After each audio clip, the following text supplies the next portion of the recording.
जो ब्लैकमेलर किस्म के लोग होते हैं वो किस तरह से प्रताड़ित करते हैं, परेशान करते हैं। मैं खुद भी जो है पिछले 6 महीने से ब्लैकमेल हो रहा हूँ। अमर सिंह चौहान अपना हाथ का नस काट के आत्महत्या कर लिया। ठेकेदार, ब्लैकमेलर्स, इनका एक कुनबा बना करके किस तरह से घेरा जाता है। क्या स्थिति बन जाती है कि अगर आप अच्छे से अपना काम कर रहे हैं, कागज जो पक्के हैं, ब्लैकमेल में जरूरत नहीं है। ब्लैकमेल करने की कोशिश करने लगा तो मैंने ये एक रिपोर्ट जो है सुपेला थाने में वहाँ दर्ज करवाई। बिलासपुर पुलिस का जो अभी का रवैया है, अंधा बाटे रेवड़े चीन चीन के लिए, ऐसी वाली स्थिति बनी हुई है। राघवेंद्र तिवारी है, वो अभी भी फरार है, उसके ऊपर कोई पुलिस कार्रवाई नहीं कर रही है। सीजी बॉक्स चैनल के जगह जगह चर्चा है, तुम सब लगातार देखा था, लेकिन जे अनुपात में व्यू आते सब्सक्राइबर नहीं आते भाई। बोले बिना तुम करबो नहीं करा तक सीधे हमला कहे पर थे। तो जल्दी जल्दी खबर देखे कि पहले सीजी बॉक्स चैनल के तरीम बटन सब्सक्राइब के तरह दबा दो और लाइक बटन ठोक दिया।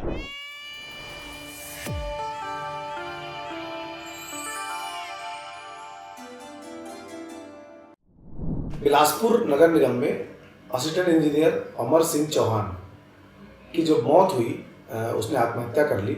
उसके बाद एक सवाल खड़ा हुआ कि आखिर प्रशासनिक अधिकारियों को जो ब्लैकमेलर किस्म के लोग होते हैं वो किस तरह से प्रताड़ित करते हैं, परेशान करते हैं।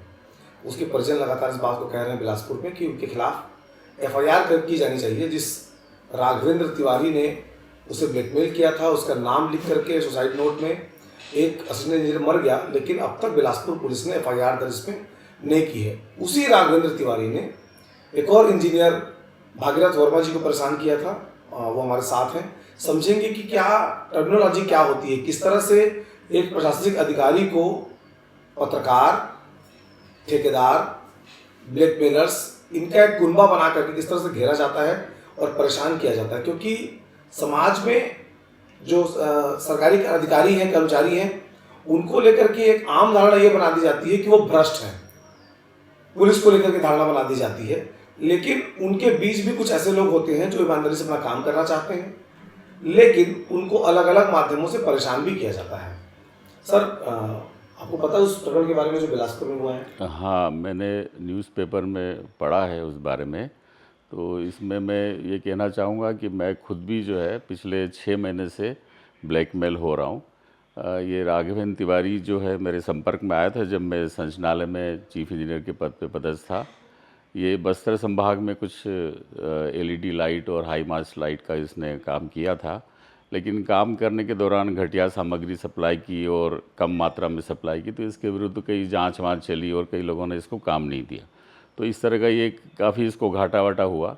तो उसके बाद ये जब मैं भिलाई में आया तो ये बताने लगा कि मेरे से काम नहीं हुआ, मुझसे ये नहीं हुआ, वो नहीं हुआ, तो ये जितने घाटे की जो राशि वगैरह ये मेरे को आपसे वसूलनी है। तो मैंने इसको समझाने का प्रयास किया, लेकिन ये लगातार मुझे धमकाता रहा कि नहीं ये तो आपको देना पड़ेगा। ये मेरे को ब्लैकमेल करने की कोशिश करने लगा। तो मैंने ये एक रिपोर्ट जो है सुपेला थाने में वहाँ दर्ज करवाई, वहाँ मैंने कंप्लेंट दी। मेरी कंप्लेंट पे जो थाने से मुझे कॉल आया, मुझे मेरे बयान लिए गए और मैंने बताया कि भाई ये तो शासकीय काम में जो घाटा हुआ था उसके लिए मुझे ब्लैकमेल कर रहा है कुछ लोगों के साथ। तो फिर मेरे बयान दर्ज हुए और उन्होंने उस केस को समझा और लगभग उस केस को नकार दिया। लेकिन ये जो कॉन्ट्रैक्टर था ये पहले भी 5-6 निकायों में गबन कर चुका। लगभग 35-40 लाख रुपए की राशि इसने जो है अलग अलग निकायों से राइट वाटर कंपनी के नाम से फर्जी अकाउंट खोल के खाते में जमा करा ली थी। तो इसको उस समय जेल भी हुई थी, कार्रवाई भी हुई थी। लेकिन इसके बाद ये फिर मुझे ब्लैकमेल करने लगा और मैंने इसकी कंप्लेंट की। तो वहाँ से जो भी बयानबाजी मेरे से जो बयान लिए गए उसमें वो चीज़ें सामने आई, तो वहाँ कुछ नहीं हुआ। लेकिन इसने फिर एसीबी में भी एक कोई कंप्लेंट की थी, तो मैंने उसका जवाब भी दिया था। लेकिन एसीबी में इसने गुमराह किया उन लोगों को और बताया नहीं कि कोई कंप्लेंट भी हुई है या कोई किसी तरह की कार्रवाई भी हुई है, और उनको गुमराह करके इन्होंने कुछ बताया वहाँ पे और मेरे खिलाफ़ जो है कुछ कार्रवाई हुई और मेरे को काफ़ी मतलब इसमें कठिनाई हुई। लेकिन इसलिए मैं ये कहना चाहता हूँ कि इस तरह के जो आरोप लगाते हैं, जो बिना सोचे समझे जो किसी अधिकारी को जो ब्लैकमेल करते हैं, तो बाकी जो मेरे इंजीनियर भाई हैं उन लोगों को मैं ये कहना चाहता हूँ कि ऐसे लोगों से हमेशा सचेत रहना चाहिए और किसी भी प्रकार का कोई भी एलिगेशन अगर कोई लगाता है तो उसका तुरंत ही जवाब देना चाहिए। आप कई मीडिया रिपोर्ट में देख रहा था, उसमें ये है कि भागीरथ वर्मा ने उस ब्लैकमेलर ठेकेदार को पैसे दिए हैं।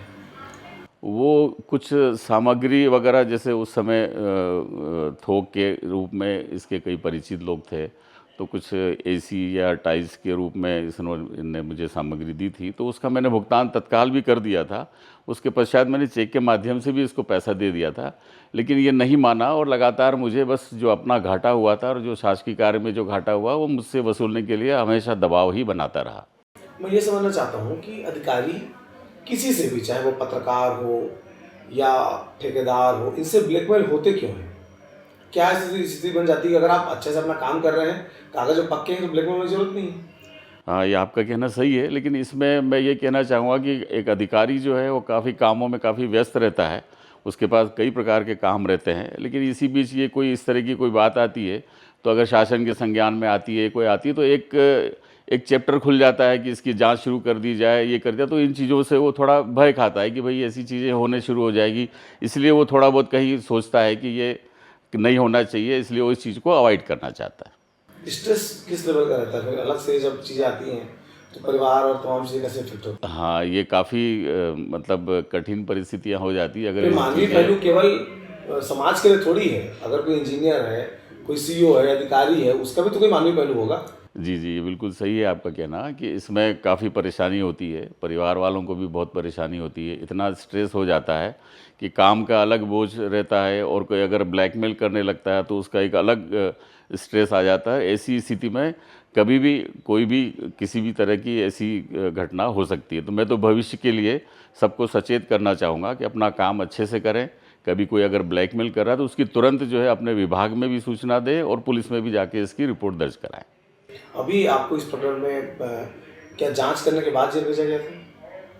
नहीं, इसमें मैं ये कहना चाहता हूँ कि मुझे जो हाई कोर्ट से जो ज़मानत मिली है उसमें माननीय न्यायालय ने मुझे 6 महीने के अंदर निराकरण जो करने के निर्देश दिए हैं, उसमें मुझे पूरा विश्वास है न्याय प्रक्रिया पर कि मैं उसमें बिल्कुल निर्दोष साबित होऊंगा।